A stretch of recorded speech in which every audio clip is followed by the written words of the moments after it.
Good afternoon. I'm excited I have the chance to read to you the story called Oddry, written by Obie Scott Wade. I'm going to start by reading the prologue, which is the introductory to the story.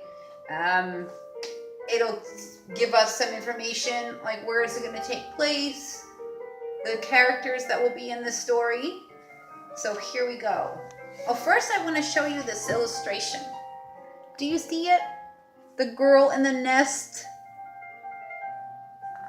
Two birds near the nest.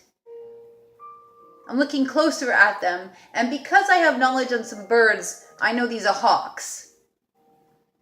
Now, we don't really know what the story is about yet, but by looking at this illustration, we have an idea it has something to do with birds and a girl. Let's find out more. Red-tailed hawks build their nests on tall buildings all over New York City. Red-tailed hawks. But only one nest has a 9-year-old girl living in it. Now we know how old she is. And she lives in the nest. How cool is that? Her name is Oddry. Her parents, Ryden and Lila. Ryden and Lila? Or Lila and Ryden? Named her that because as hawks, they find sharing their home with a human a bit odd. Get it? Oddry, odd. They love Oddry as she were their own hatchling, and she knows it. She feels it. Is a very warm and happy family. Every night they snuggle up together in the nest and talk and tell stories until they fall asleep. Audrey's favorite story is the one about how they found her abandoned in Central Park when she was a newborn baby. She was frail and hungry, so they took her in, fed her, and taught her how to speak hawk. So cool. I'd like to learn how to speak hawk. Besides her parents and the other wild animals in the city, nobody knew that Oddry lives in the nest, located on the very top floor of a very tall building on Central Park East. Audrey's nest is built snugly against the window of an old abandoned ballroom. Granted, many people claim to have seen Oddry out of the corner of their eyes here and there. Some have even made drawings of her, but no one can prove she is real.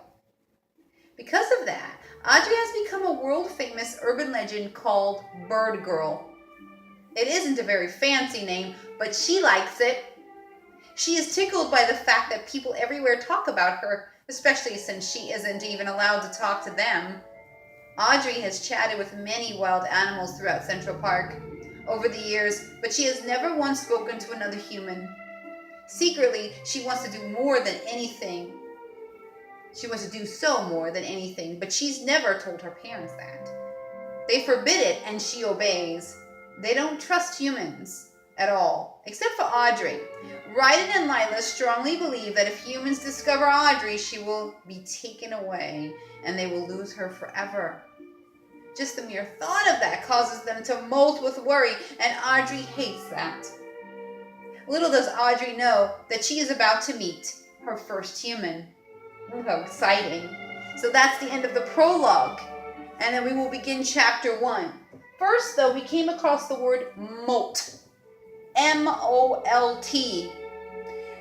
And the definition is as such, shedding of old feathers, hair, or skin for new growth.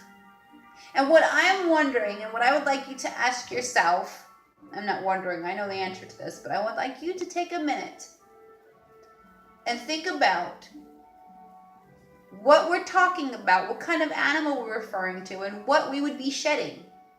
Would we be shedding feathers, hair, skin, or anything else? Well, we're talking about birds. Birds have feathers, so we must be shedding feathers. I would like to go back to the sentence briefly. Just the mere thought of that causes them to molt with worry. Oddry hates that. So, they would be so worried they would lose their feathers. It's kind of like the idea, I don't know if your parents have ever said to you, "You drive me crazy, you're making my hair gray." Well, it's the same kind of old idea, except that with birds, they molt.